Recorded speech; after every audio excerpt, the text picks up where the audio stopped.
Hi peaches, welcome to episode 8। पिछले episode में हमने सुना था कि निशा ढूंढ रही है माया को उसे लेके जाने के लिए, क्योंकि उसके और शरौन के बीच में जो भी हुआ वो बड़ा ही ऑकवर्ड हो गया था वहाँ पे रहने के लिए। तो वो जल्दी से वहाँ से भागना चाहती है अब माया को ढूंढ रही है ताकि वो उसे वहाँ से लेके जल्दी से चली आए। अब आगे निशा पॉइंट ऑफ व्यू। मैं पहले दरवाजे में जाकर नॉक करके अपने कानों को दरवाजे से लगाती हूँ, लेकिन वो एकदम शांत था। ने भी सब सो गए हों, लेकिन अगर यहाँ पर कोई और हुआ तो, अगर उसने ठीक से नहीं देखा होगा तो ओह शिट, अब तो मैं पीछे भी नहीं जा सकती, नॉक भी कर चुकी हूँ। ये सोच ही रही थी, लेकिन दरवाज़ा कोई नहीं खोला तो मैं और ज़ोर से नॉक करती हूँ। थोड़ी देर बाद दरवाज़ा खुला तो ऋषि, जो चिड़चिड़ा लग रहा था, तुम यहाँ पे क्या कर रही हो? तुम भी आना चाहती हो क्या अंदर? हाँ, बोल के वो अपने लोअर लिप को बाइट करता है। यार, इस नशे की हालत में भी ये फ्लर्ट करना नहीं भूला, स्टूपिड।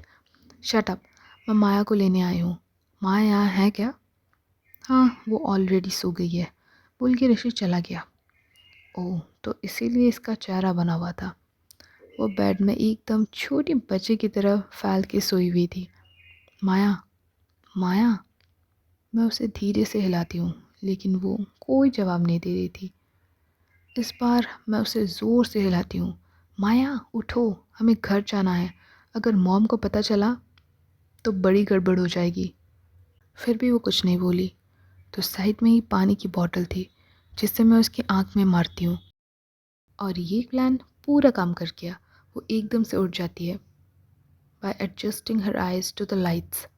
चलो जल्दी माया, हमें घर जाना है, बोल के मैं उसके आर्म को पकड़ के बेड से नीचे खींच लाई। फिर उसे खींचते हुए कार के पास लेके जा रही थी। ऑन द वे मुझे सब प्राण मिला, लेकिन वो भी बाहर बेड पे सोया पड़ा था। मैं इसे इग्नोर करके अपने प्रॉब्लम में ज़्यादा इन्वेस्ट करती हूँ। मैं पूरे रास्ते पता नहीं चल रहा था कि क्या अनाप शनाप बकी जा रही थी। वहाँ पहुँचने पर वो कार से निकल ही नहीं रही थी। मैं बड़ी मुश्किल से उसे खींचते हुए कार से निकालती हूँ, जिस पे वो चिल्लाने लगी, शट अप, याद नहीं है क्या? हमें मॉम से छुपते छुपाते हुए अंदर जाना है। मेरे ये बोलते वो अपने 4 फिंगर को मुंह पे डाल के चुप हो जाती है। और मैं भी नहीं जानती कि मैं आखिर उसे उसके रूम तक कैसे ले गई, क्योंकि सीढ़ियाँ चढ़ने का तो ये नाम ही नहीं ले रही थी। रूम में पहुँचते ही वो फिर से बातें करने लगी। चुप, बिल्कुल चुप हो जाओ। तुमने आखिर इतनी पी ही क्यों? हाँ, तुम्हें पता था ना घर भी वापस आना है? मैं उससे पूछी, लेकिन वो कुछ भी नहीं बोली और बस मुझे घूरती रही बच्चों की तरह। एंड फाइनली बोली, तुम कितनी सुंदर लग रही हो। सुंदर? क्या? नहीं, तुम सुंदर लग रही हो, वो फिर से बोली। क्या ये पागल हो गई है? देखो माया, बोल के मैं उसके पास जाती हूँ। तुमने आज मुझे बहुत परेशान किया है।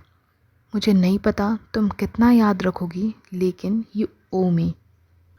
ओ की प्रिटी गर्ल, गुस्सा क्यों करती हो? नहीं, निशा नाम है, निशा, याद रखना। जिसे सुनकर वो हंस पड़ी और अपने हाथ मेरे चीक्स पर रखती है।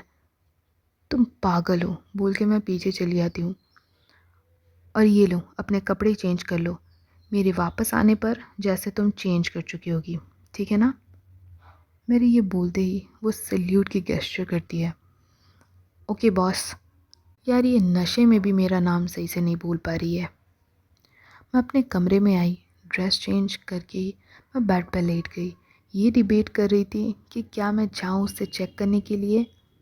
नहीं, वो चेंज कर लेगी, लेकिन अगर वो कुछ गड़बड़ कर दी तो? फिर बोल के मैं उसके कमरे में जाती हूँ। मैं जाके देखती हूँ कि उसने बस अपनी पैंट ही चेंज करी होती है एंड आधे बेड में सोई हुई थी। यार, शर्ट तो चेंज करो, मैं उसे बोली। नहीं, मैं ऐसे ही ठीक हूँ। वेल, मैंने सोचा नहीं था कि वो जवाब देगी, लेकिन क्योंकि वो बोली तो शायद ये ठीक है। मैं अब जाके आराम से अपना सो सकती हूँ।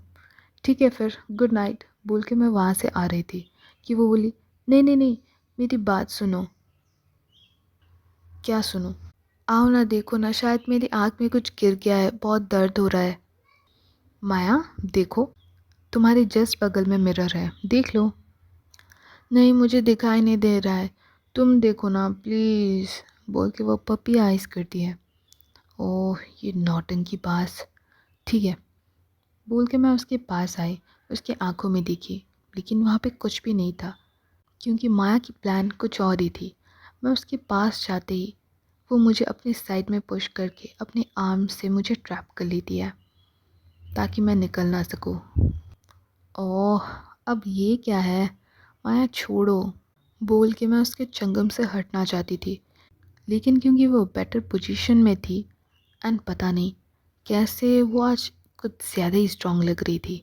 मैं अपने आप को हिला भी नहीं दे पा रही थी। अचानक तुम इतनी स्ट्रांग कैसे हो गई हो, मैं उससे पूछी, जिस पे वो बोली जादू। Then she just smile. ठीक है मिस जादूगरनी, अब मुझे जाने दोगी प्लीज़।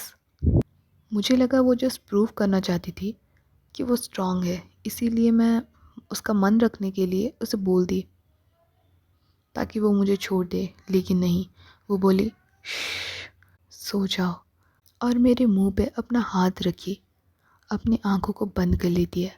मैं पेशेंटली उसके सोने का इंतज़ार कर रही थी। बस कुछ ही मिनटों के बाद उसकी सांसें एक स्थिर लहर में चल रही थी। मैं धीरे से उसके हाथ हटाती हूँ जो मेरे मुंह के ऊपर था, फॉलोड बाय दूसरा हाथ जो मेरे कमर में कस के बंधा हुआ था। मैं धीरे से उठी ताकि वो जग न जाए। जब वो नहीं उठी तब मैं धीरे से आराम से गेट को बंद करके अपने कमरे में आ गई एंड रूम में आते ही मैं एक बहुत बड़ी सांस लेती हूँ कि आखिर सब खत्म हुआ। अब मैं आराम से सो जाऊंगी 10 बजे तक, क्योंकि कल छुट्टी है। Yes. Third person point of view. Nisha जल्दी से तैयार होकर यहाँ नीचे आओ, निशा की मॉम जोर से चिल्लाती है, जिससे वो एकदम से उठ के बैठ जाती है और उसके देर तक सोने के सपने टूट जाते हैं। क्योंकि वो अभी तक ठीक से उठी नहीं थी तो वो बेड पर बैठे बैठे ही जोन आउट हो रही थी कि अचानक याद आया कि उसकी मॉम ने उसे बुलाया है। फिर उसने ब्रश किया एंड क्योंकि आज छुट्टी थी तो वो कभी भी ना आ सकती थी, तो वो वैसे ही नीचे चली गई। सीढ़ियों से उतरते वक्त उसकी नज़र उसकी मॉम पे पड़ी, जो बड़े ही गुस्से से उसे देख रही थी। ये देखते ही उसके मन में कई सवाल आ गए। अब मैंने क्या किया? ओह नो, कहीं उन्हें कल के बारे में पता तो नहीं चल गया? नहीं, ऐसा नहीं हो सकता, मैंने कोई भी गलती नहीं किया है। हाँ, बात कुछ और ही होगी। ये सब सोचते सोचते वो नीचे उसकी मॉम के पास गई। क्या तुम कल रात कहीं बाहर गई थी? उसकी मॉम उसे पूछती है। निशा अभी तक ठीक से उठी भी नहीं थी, लेकिन ये सवाल सुनते ही उसकी नींद कहीं गायब हो गई। ओह नहीं, अब तो मैं गई। वो फिर से पूछी, क्या? कल मैं क्या? जैसे वो कुछ जानती नहीं हो। मैंने पूछा, क्या तुम कल रात को कहीं बाहर गई थी? ओह नो, अब उसका क्या जवाब दे बेचारी निशा। उसको कुछ समझ ही नहीं आ रही थी, क्योंकि अगर उसने मना कर दिया और उनके पास कोई एविडेंस हो then she will be in trouble. लेकिन अगर उन्हें कुछ पता नहीं है और उसने खुद से ही सब बोल दी तो सारा प्लान चौपट। ये सब वो सोच ही रही थी कि किसी की आवाज़ ऊपर से सुनाई दी, गुड मॉर्निंग आंटी। माया ये बोलकर हंसते हंसते नीचे आ रही थी। निशा थैंक गॉड कि अच्छा हुआ कुछ तो डिस्ट्रैक्शन आया, लेकिन माया जो नीचे आई बस उसे चिढ़ाने के लिए और देखने के लिए कि वो सिचुएशन को कैसे संभालती है। हाँ मॉर्निंग माया, तुम उठ गई? निशा ने नोटिस किया कि उसके मॉम के एक्सप्रेशंस कितनी जल्दी चेंज हो गई, गुस्से से डिलाइटफुल वाइल टॉकिंग टू माया। मुझे पता है कि तुम ऐसा कभी नहीं करोगी, लेकिन ये निशा यहाँ, मैंने उसे मना किया था कि मेरे बिना परमिशन कोई भी घर से बाहर नहीं जा सकता है, लेकिन फिर भी ये गई है। लेकिन मुझे पता है तुम्हें तो इस बारे में कुछ पता नहीं होगा ना? निशा की मॉम माया से बड़े प्यार से पूछती है।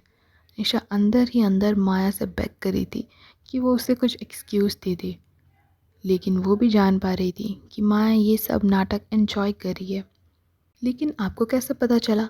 माया बड़े इनोसेंटली पूछती है। ये देखो मुझे क्या मिला बाहर। वो एक छोटा सा वोडका बोतल था जो अनफॉर्चुनेटली उन दोनों में से किसी ने भी नोटिस नहीं किया था। बोलो, ये बॉटल वहाँ पे क्या कर रहा है जबकि कल ही मैंने पूरा लॉन को साफ़ करवाया था? ये कहाँ से आया? निशा को इमीडिएटली पता चल गया कि ये किसकी है। कल रात को माया ने एक बॉटल भी अपने हाथ पे ले लिया था। निशा सोची थी कि एक बार वो माया को उसके रूम में पहुंचा दे, उसके बाद आके वो साफ़ कर देगी, लेकिन फिर वो भूल गई। वो मेरी नहीं है, निशा बोलती है तुरंत। आखिर वो माया के लिए ये सब कुछ क्यों अपने ऊपर लेगी जबकि वो लड़की हमेशा उसे परेशान करती रहती है? माया थोड़ी देर के लिए चुप हो गई। उसे ठीक से याद तो नहीं आ रहा था कुछ भी, लेकिन वो जानती थी कि निशा उसे बोल रही थी कि वो नहीं पिएगी, तो हो ना हो ये बॉटल उसी की होगी। अच्छा, तो फिर ये किसकी है? हाँ, क्या तुम बोलना चाहती हो कि ये हमारे नेबर्स की है? हाँ, जो घूमने गए हैं? या फिर तुम बोल रही हो कि ये माया की है? हाँ यार, आखिर मॉम को क्यों लगता है कि माया बहुत बड़ी साधु है और वो ऐसा कर ही नहीं सकती? देखो निशा, तुम मान नहीं रही हो और तुम अपना क्या कराया किसी और पे डाल रही हो। ये अच्छी बात नहीं है। लेकिन मम्मा, मैंने सच में नहीं किया ऐसा कुछ भी। नहीं, कुछ नहीं, एक शब्द भी नहीं आगे। जाओ अपना फ़ोन लेके आओ। ये सुनते ही मेरी आंखें बड़ी हो गई। नहीं नहीं नहीं, मेरा फ़ोन नहीं, मेरा फ़ोन नहीं। वो मन ही मन सोची। फिर वो कुछ बोलना चाहती थी। ये सब मैंने नहीं किया, ये सब इस। लेकिन उसकी मॉम बीच में उसे काट कर बोली, शुक्र मनाओ कि मैं तुम्हें एक वीक के लिए पनिशमेंट दे रही हूँ। और कोई बहस नहीं, जल्दी से जाओ, मुझे अपना फ़ोन दो। तुम्हें अपना फ़ोन बाद में मिलेगा। इस पर निशा ने कोई जवाब नहीं दिया, क्योंकि वो बोल सकती है उनके टोन से कि अभी आर्ग्यू करने का मतलब कुछ भी नहीं है, वरना उसे और भी ट्रबल होगा। तो वो चुपचाप अपने कमरे में जाके उसका फ़ोन लेके दे देती है। Okay guys, that's it for episode 8 and don't forget to like, share and subscribe। और हाँ, कमेंट करना तो बिल्कुल मत भूलो, अपने व्यूज़ देते रहो। Bye peaches, meet you in the next episode।